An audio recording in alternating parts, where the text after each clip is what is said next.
자, 여러분 이스타TV와 함께하는 골스튜디오 그래비티 밸런스 제품들이 또 저희와 함께 왔습니다.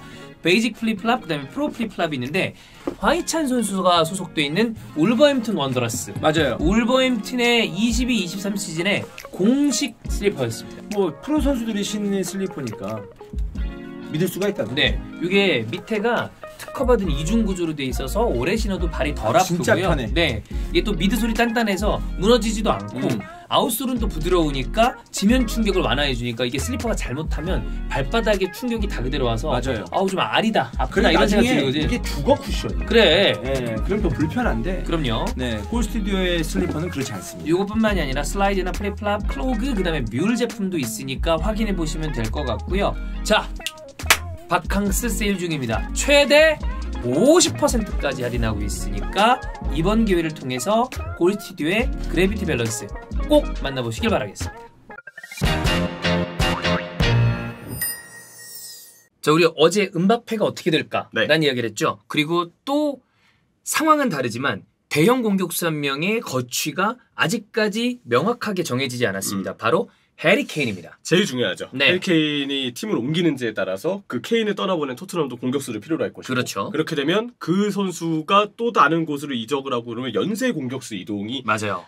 펼쳐질 수 있어요. 그런 보통 게 대형 공격수다 보니까. 보통 이제 이적 시장에 이 정도의 대형 공격수는 항상 그 뒤에 연쇄 이동을 그죠. 일으킬 때가 있는데 8월이잖아요. 네. 여전히 많은 일들이 일어날 수 있기 때문에 한 달이나 남았어요, 거의. 네, 그래서 충분히 케인에 대한 거취는 우리가 주목할 만한 이슈들이 실시간으로 네. 좀 나오고 있다라고 좀 보면 되겠습니다. 자, 해리 케인은 이미 맨체스터 시티 쪽으로 이적을 하려고 그러다가 결과적으로는 그게 이제 불발이 됐죠. 네, 2년 전이죠. 맞아요. 네. 그게 벌써 2년이 됐는데 네. 자, 이제 이 해리 케인이 지금 연결돼 있는 팀은 다른 팀이 아니라 바로 바이에른 뮌헨입니다. 네, 바이에른 뮌헨은 어제 이제 리버풀전만 보더라도 예. 공격수가 정말 필요한 게 사실입니다. 그렇죠. 공격수가 있었으면 좀 더 쉽게 갈 수 있는 경기였어요. 내용이 바이에른 뮌헨이 꽤 좋았거든요. 근데도 불구하고 공격수 부재 때문에 여전히 전력에 뭔가 완성이 되지 않은 느낌이 강한데 그 바이에른 뮌헨이 케인을 위해서 준비하고 있는 금액은 최대 1억 유로라고 알려져 있습니다. 뭐 한화로 얘기하면 1,400억 원 정도가 되는데 네. 이게 지금 이야기가 나오고 있는 건 이제 옵션이 조금 들어가 있는 이야기가 나오고는 있어요. 근데 뭐 그쵸? 이런 거는 매체에 따라서 약간씩 네. 차이가 있는 경우들도 있습니다. 어쨌든 최대 1억 유로 옵션까지 포함을 한 금액인데 문제는 토트넘은 1억은 1억이거든요. 근데 1억 파운드를 원합니다. 파운드화가 여전히 좀 세죠. 그래서 한 네. 한화로 치면 한 200억 정도 차이가 나는 것 같아. 맞아요. 이거는 꽤 큰 차이입니다. 예. 파운드로 따졌을 때는 1,500만 파운드에서 2,000만 파운드의 그렇죠. 차이기 때문에 유로와 파운드 단위가 다르거든요. 그래서 우리도 1억이야 라고 하는데 야 거짓말 치지 마. 너네는 유로 아니냐. 그렇지. 우리는 파운드를 원한다. 뭐 1억 줘 그랬는데 1억 달러로 줘. 이건 얘가 완전 다르잖아. 완전히 다른 얘기죠. 물론 유로랑 파운드는 그 정도 차이 나진 네. 않습니다만 근데 여기에 토트넘 측은 뭐 토트넘 측인지 레비 측인지 어쩔 모르겠지만 바이백을 삽입하고 싶다라는 이야기도 있습니다. 스카이 스포츠에서는 그 얘기가 나왔어요. 네. 그래서 지금 금액 자체도 1,500만에서 2,000만 파운드 차이가 있고 바이백에 대해서도 바이에른 뮌헨이 이걸 과연 동의할지 모르는 상황이기 때문에 생각보다는 아직 차이가 있다 정도로 우리가 볼 수 있지 않을까 생각을 합니다. 근데 여기에 변수가 하나 더 생겼어요. 어느 타이밍까지 나에 대해 거취에 대해서 결정을 해줘라. 맞아요. 이적을 하든 잔류를 하든 리그 개막 전까지래요. 리그 개막하기 전까지. 그러니까 1라운드 전까지 빨리 거취를 결정해달라. 네. 개막 이후에 떠나는 거는 새 감독 포스테코글로에게 너무 큰 신뢰라고 생각하기 때문에 본인은 리그 개막하기 전에 최대한 거취가 결정되는 대로 따라가겠다고 했어요. 이 포스텍 감독에 대한 생각도 마찬가지고 본인을 생각한다 하더라도 토트넘에 남든 다른 리그로 이적을 하든 즉 바이언으로 가든 그때는 결정이 돼야 본인도 집중해서 어느 팀이든 간에 그쵸. 경기를 네. 펼칠 거 아니에요. 그거를 빠르게 나한테 이제 답을 달라라고 네. 하는 거죠. 어떻게 보면 혹시 토트넘을 떠나더라도 좀 예의 있게 떠나고 싶은 것 같아요. 뭐 케인은 토트넘에 대한 어떤 그 충정이 큰 선수 중에 그쵸? 하나예요. 아마 이 정도의 선수는 떠날 때도 좀 신사같이 떠나려고 할 겁니다. 네. 그동안 잘 서로 간에 파트너십을 맺었고 그다음에 또 토트넘에서 쭉 커리어를 보낸 선수이기 그쵸. 때문에 누가 엉망으로 하고 나가고 싶겠어요. 마음은 그럴 거예요. 네. 물론 마음과 행동이 실제로 일치하지 않을 때도 있어요. 아니면 마음과 상황이 일치하지 않을 때도 있죠. 그럴 때도 예. 있죠. 이게 운도 따라야 되는 그런 것도 있는데 자 그러면 데드라인은 누구에게 이득인가? 저는 이거 그냥 단도직입적으로 얘기하면 개인적으로는 바이에른 뮌헨에게 이득일 거예요. 이건 바이언이 이득이다. 네. 이게 이 데드라인이 사실 상황이 안 벌어질 수도 있어요. 맞아요. 근데 그렇게 되면 케인이 그냥 자유예요. 네, 그러면 케인 나 여기 있고 난 내년 FA를 가간다라고 생각할 수 있는 거죠. 그런 점을 봤을 봤을 때 저는 이 데드라인은 바이에른 뮌헨에게 좀 이득이 될 것이다. 왜냐? 지금 이제 저는 두 구단이 그 흔히 얘기하는 이적 시장에 눈치 싸움을 하고 있는 거라고 생각을 해요. 그리고 이제 서로 간에 언플도 하고 있죠. 레비칙도 뭔가 하고 있는 것 같고 바이언도 이래저래 케인에 대한 어떤 그 관심을 공공연하게 밝히면서 맞아요. 여러 가지가 좀 복합적인 상황인데 바이언 입장에서는 생각할 거야. 넘겨봐. 그럼 뭐 FA로 너 가는 거 아까워서 니네 무조건 팔게 돼 있어 라고 생각을 하겠지. 그렇죠. 바이에른 뮌헨은 그래서 너네는 어차피 돈 받고 팔게 돼 있다. 너네 가격을 깎을 거야 라고 이제 토트넘에게 바라보는 입장이고, 토트넘은 야 바이에른 뮌헨 지금 공격수 없잖아.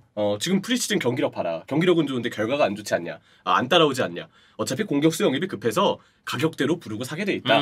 이런 입장이에요. 바이언은 너네 어차피 깎을 거잖아. 토트넘은 너네 어차피 이 가격에 살 거잖아. 살 거 아니야. 서로 지금 눈치 싸움입니다. 두 구단 모두 끝까지 진짜 데드라인 없잖아요. 제가 볼 때 8월 31일까지 버티려고 했었을 거예요. 근데 만약 여름 이적 시장 종료 직전까지, 그러니까 8월 31일까지 이 상황에 변동이 없잖아요.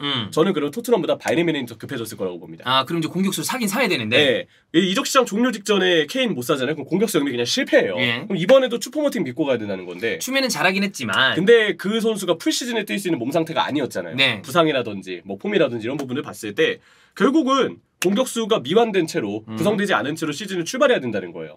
토트넘은 그 상황을 이용해서 최대한 바이에른 뮌헨을 조급하게 만들고 본인들이 원하는 돈을 땡겨가겠다. 이적 시장 전면 얼마 남지 않은 시점에서 바이에른 뮌헨이 케인을 토트넘이 원하는 가격에 살 가능성이 있었겠죠. 근데 사실 이건 생각해보면 어떻게 보면 토트넘도 이게 마냥 좋은 것만은 아닌 게 어느 타이밍에 이적료가 발생을 해서 그 이적료로 다른 선수를 사긴 해야 될 거 아니야.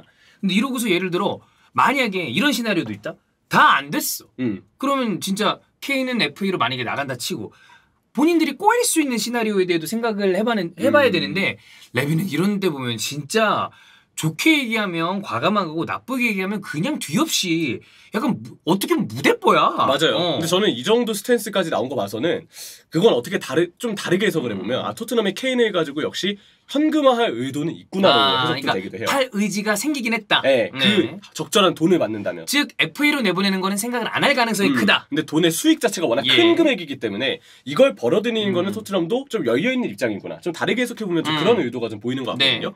그래서 더 이적 시장 8월 31일까지 끌고 가서 바이에른 뮌헨에게 최대한 토트넘이 원하는 금액을 불러도 바이에른 뮌헨이 급해지면 이제 사게 돼 있잖아요. 그렇게 유도하려고 했을 거예요. 하지만 근데 케인이 나 개막하기 전까지 거치 결정해줘. 맞아요. 라고 얘기한 거 아니야. 그럼 개막하고 나서도 이적 시장은 2, 3주가량이 남아 있습니다. 이게 어떻게 되느냐? 급해지는 쪽은 제가 볼 때 그럼 토트넘이 될 수 있어요. 왜냐면 바이에른 뮌헨이 프리미어리그 개막 전까지 케인을 못 사잖아요. 그럼 남은 2, 3주 기간 동안 다른 공격수 영입을 시도하면 됩니다. 다른 공격수 사자 우리. 어떻게 보면 바이에른 뮌헨은 상황이 8월 31일까지 끌고 가져서 나빠질 바에 차라리 이렇게 일찍 정리되길 바랄 수도 있어요.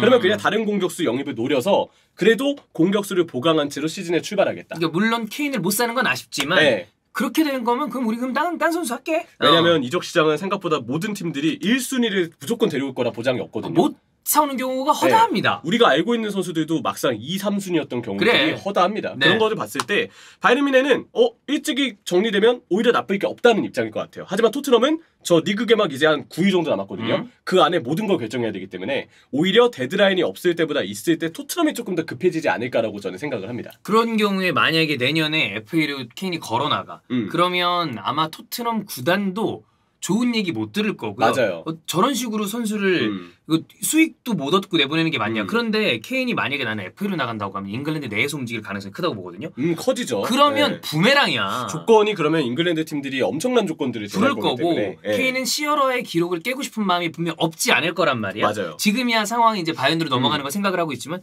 그랬을 때 예를 들어 어떤 팀이든 간에 잉글랜드 구단 내에서 케인이 이적한 다음에 그 유니폼을 입고 케인이 토트넘을 상대로 골을 넣는 모양새를 그냥 이적료 한 푼 못 얻은 상태로 FA로 본다? 팬들도 그거를 원하지 않을 거거든요. 악몽이에요. 그래서 이 모든 상황이 펼쳐지지 않으려면 9일 안에 거의 한 9, 10일 안에 토트넘이 다 결정을 해야 된다는 건데 그럼 바이에른 뮌헨은 이 상황을 역이용해서 케인의 가격을 깎을 수 있는 상황까지 만들 수 있을 거예요. 그냥 우리 원하는 대로 우리 내 얘기했잖아. 그 가격 줄게.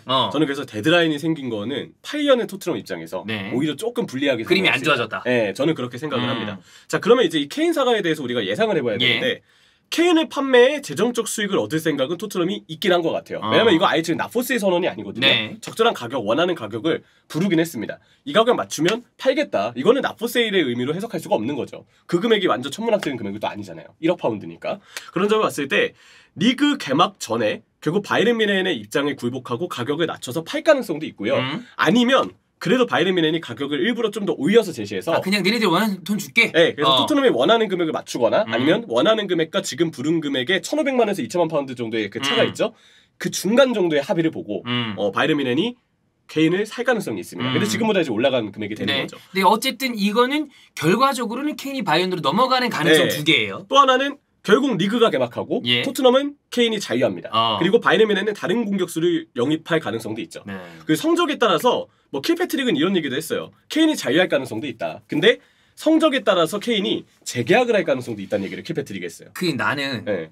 이 가능성이 생각보다 높다고 봐요. 있죠. 있어요. 이 가능성. 난 결과적으로는 지금까지 레비가 해왔던 스타일이 벼랑 끝 전술을 쓰거든요. 진짜 벼랑 끝 전술이야. 벼랑 끝으로 가서 결과적으로는 데드라인을 넘겨.